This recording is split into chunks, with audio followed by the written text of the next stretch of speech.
Troade não era apenas uma cidade portuária comum no mapa das viagens de Paulo. Era um ponto de convergência vital entre o Oriente e o Ocidente. Um lugar onde as águas do Mar Egeu testemunhavam a transição constante de culturas e mercadorias. Naquela noite específica, o porto estava mergulhado em uma quietude profunda. Mas dentro de uma residência específica, a atmosfera pulsava com uma energia espiritual e emocional quase insuportável. Paulo estava em sua última visita àquela comunidade, e o peso da despedida pairava no ar como uma névoa densa. Havia um pressentimento compartilhado entre os irmãos de que aquele encontro era singular, uma oportunidade final de beber da sabedoria do apóstolo antes que as ondas o levassem para longe. O tempo era um recurso escasso, e cada frase dita carregava o valor de um testamento espiritual. O cenário para este evento épico era um cenáculo, uma sala situada no terceiro andar de uma casa urbana. Na arquitetura da época, esses espaços superiores eram usados para reuniões sociais por serem afastados do barulho das ruas. Mas naquela noite, o isolamento trazia consigo um desafio físico formidável. A sala estava completamente superlotada. Imagine o calor da Ásia Menor, que mesmo após o pôr do sol, permanecia retido nas grossas paredes de pedra da edificação. Homens, mulheres e jovens se espremiam em cada canto, criando um ambiente onde o espaço pessoal era inexistente. A proximidade dos corpos gerava calor humano adicional, tornando a ventilação uma necessidade desesperada e urgente para todos os presentes. Para agravar a situação, o registro histórico do médico Lucas menciona explicitamente a presença de muitas lâmpadas de azeite. Estas não eram meras peças decorativas. Eram pequenos recipientes de óleo com pavios acesos que emitiam um calor considerável e uma fumaça persistente. O cheiro forte do azeite queimado misturado ao odor de uma multidão cansada preenchia o aposento fechado. Mais perigoso do que o cheiro, porém, era o efeito invisível que essas chamas causavam. Elas consumiam avidamente o oxigênio e liberavam dióxido de carbono, que subia para o teto e se acumulava nas partes mais altas. O ambiente tornara-se uma câmara de exaustão lenta, onde a clareza mental lutava contra a asfixia gradual e invisível. No centro desse turbilhão sensorial e emocional estava o apóstolo Paulo. Sua intensidade era lendária e sua urgência palpável. Ele não era um orador que buscava o conforto de sua audiência, mas um mestre movido por um fogo interior que o impelia a transmitir todo o conhecimento necessário antes da partida. Ele discorria sobre a graça e sobre a esperança da glória com uma vivacidade que parecia ignorar o passar das horas. Para ele, o relógio era um inimigo implacável. Ele pretendia partir ao romper da aurora, e por isso, seu discurso avançava pela noite sem interrupções. A voz de Paulo era o único som firme que cortava o silêncio da madrugada de Troade, mantendo os fiéis em vigília. Entretanto, o local escolhido para a reunião continha um perigo oculto para a fragilidade humana. Muitos daqueles irmãos eram trabalhadores que haviam passado o dia sob o sol, e o esforço para manter a atenção era monumental diante do cansaço físico. Antes de continuarmos esta narrativa impactante, aproveite para se inscrever no canal e nos contar nos comentários de onde você está assistindo a este vídeo, para que possamos conhecer o alcance desta história. A fadiga acumulada, somada à atmosfera saturada de gases, transformava o cenáculo em uma armadilha silenciosa. O ar quente subia para os níveis superiores, onde a resistência física era testada ao limite absoluto pela falta de ventilação e pela monotonia hipnótica da noite prolongada. É neste contexto de cansaço extremo que conhecemos o jovem Eutico. Seu nome significa afortunado, mas o destino o colocou em uma posição de vulnerabilidade. Buscando talvez um pouco de ar puro, ou apenas um espaço para sentar, Ele se acomodou no parapeito da única janela aberta no terceiro andar. Eutico estava equilibrado precariamente entre o fervor espiritual da sala e o abismo escuro da rua lá fora. Ele era o retrato do ouvinte que luta contra os próprios limites biológicos. Enquanto Paulo prolongava seu discurso até a meia-noite, o jovem sucumbia lentamente ao peso das pálpebras, sem perceber que sua posição na janela se tornava instável diante da tragédia iminente.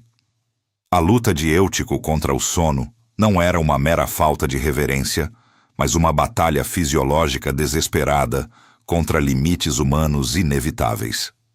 Enquanto Paulo discorria sobre mistérios profundos da fé, o corpo do jovem sucumbia a um processo biológico silencioso e impiedoso. O ar no terceiro andar, saturado pelo dióxido de carbono e pelo calor das chamas de azeite, tornava-se pesado. Eutico, sentado na borda da janela, tentava focar sua visão no apóstolo, mas as imagens embaçavam e a voz do mestre transformava-se em um zumbido hipnótico que embalava sua exaustão. Cada vez que suas pálpebras pesavam, ele as forçava a abrir em um sobressalto, sentindo o ar fresco da noite bater em suas costas, lembrando-o do abismo logo atrás de si, um lembrete constante do perigo que o sono representava. A meia-noite chegou com o peso de uma sentença física. O termo grego usado por Lucas para descrever o estado de Eutico sugere um sono que domina por completo, um mergulho nas profundezas da inconsciência. Não era mais um simples cochilo passageiro. Era um desligamento total do sistema nervoso central diante da asfixia gradual e do cansaço acumulado de um longo dia. O momento crítico aconteceu exatamente quando Paulo intensificava seu discurso. O corpo do jovem relaxou totalmente. A tensão muscular que o mantinha equilibrado na moldura de pedra desapareceu.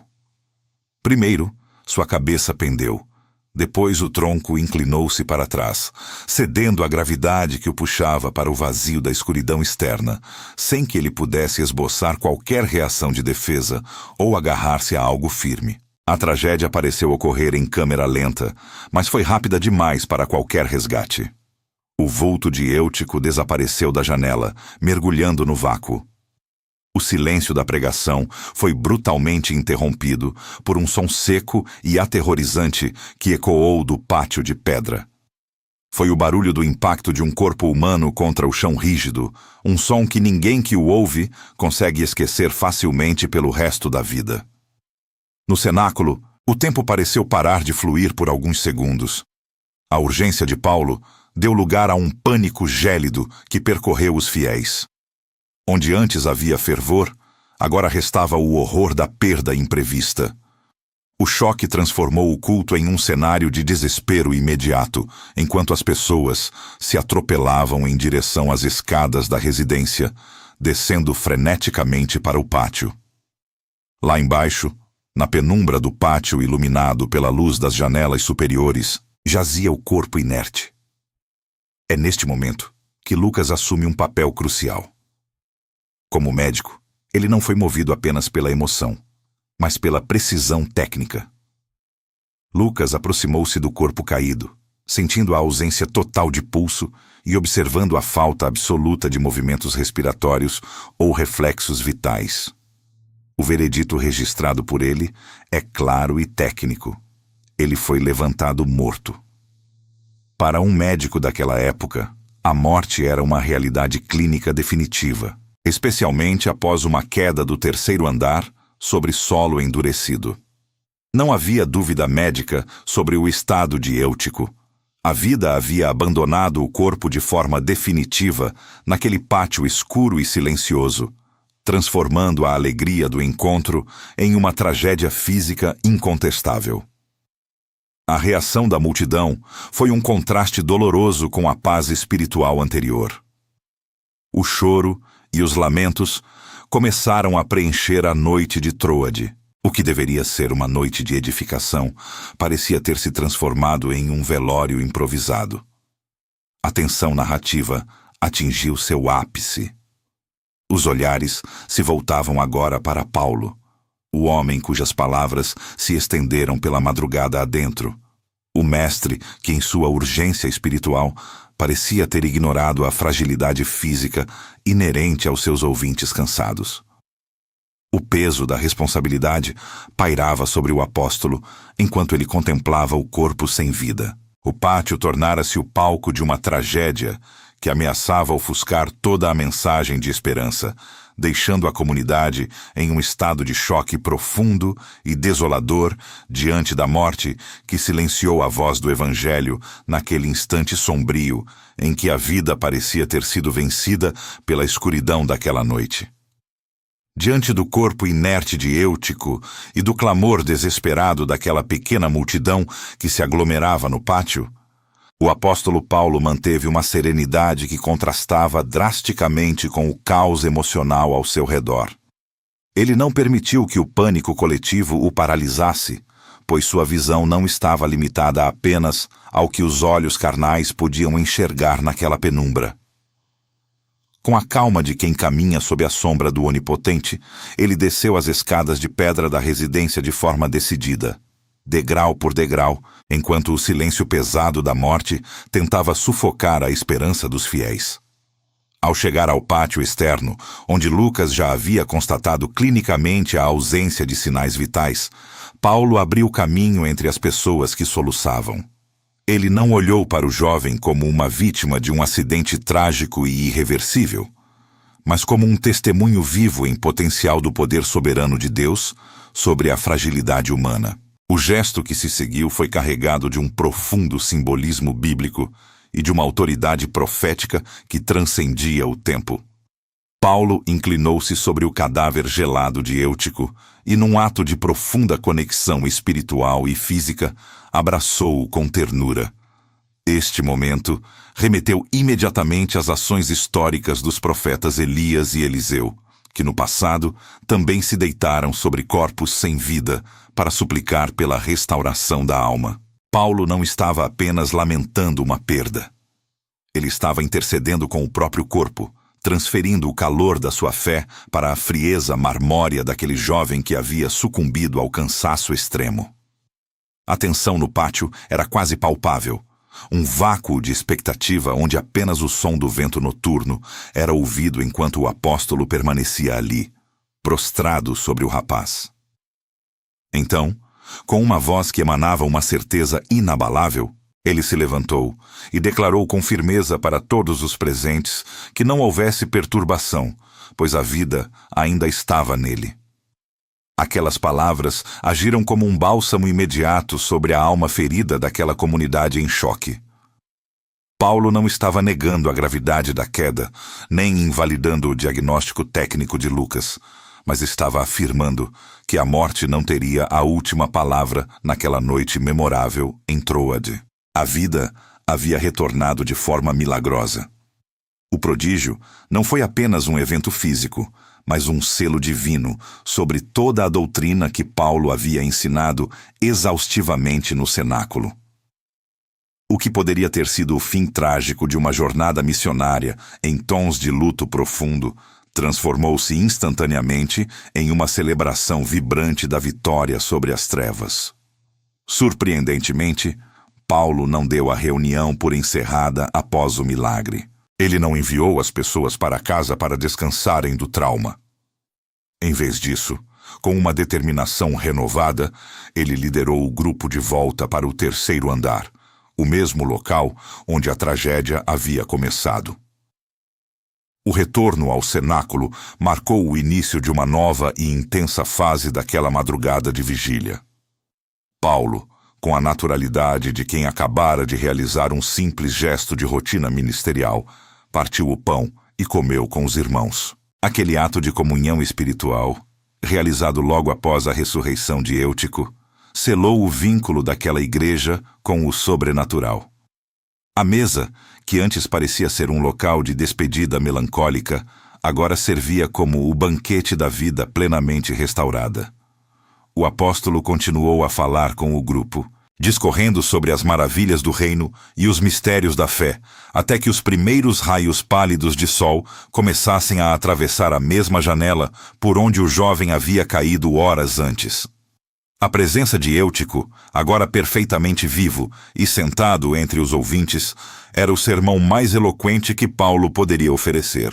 Cada palavra proferida entre a meia-noite e a aurora era confirmada pelo sopro de vida que movia ritmicamente o peito do jovem afortunado. Quando o dia finalmente amanheceu sobre o porto de Troade, a comunidade levou o jovem vivo para casa, sentindo um conforto espiritual que as palavras humanas dificilmente conseguiriam descrever com total precisão. A exaustão física, o calor sufocante das lâmpadas de azeite e o trauma da queda foram todos suplantados pela glória da manifestação divina que transformou o luto em dança. Paulo partiu de Troade ao nascer do sol, seguindo seu caminho missionário e deixando para trás não um rastro de tristeza ou medo, mas uma chama de fé inabalável que arderia por gerações. Esta narrativa poderosa nos ensina que, mesmo quando sucumbimos ao cansaço inevitável ou às pressões sufocantes deste mundo, a graça de Deus é perfeitamente capaz de nos alcançar no fundo do abismo. O sono de Eutico representa nossas próprias quedas e momentos de distração, mas o abraço restaurador de Paulo simboliza a misericórdia eterna que nos levanta. Hoje, esse mesmo convite de restauração é estendido a cada um de nós através desta história secular. Se você sente que caiu de um lugar alto em sua caminhada ou que o cansaço pesado da vida tem oprimido seus ombros, lembre-se de que o Senhor da vida continua operando seus milagres nas madrugadas mais escuras da existência humana. Não permita que o sono espiritual ou o desânimo o mantenham prostrado no chão do pátio. Assim como o jovem Eutico foi levantado e reconduzido à comunhão, você também pode encontrar novas forças para continuar sua jornada rumo ao amanhecer. Se esta mensagem tocou profundamente o seu coração e você crê no poder da restauração plena, escreva agora mesmo nos comentários a frase "O Senhor me levanta".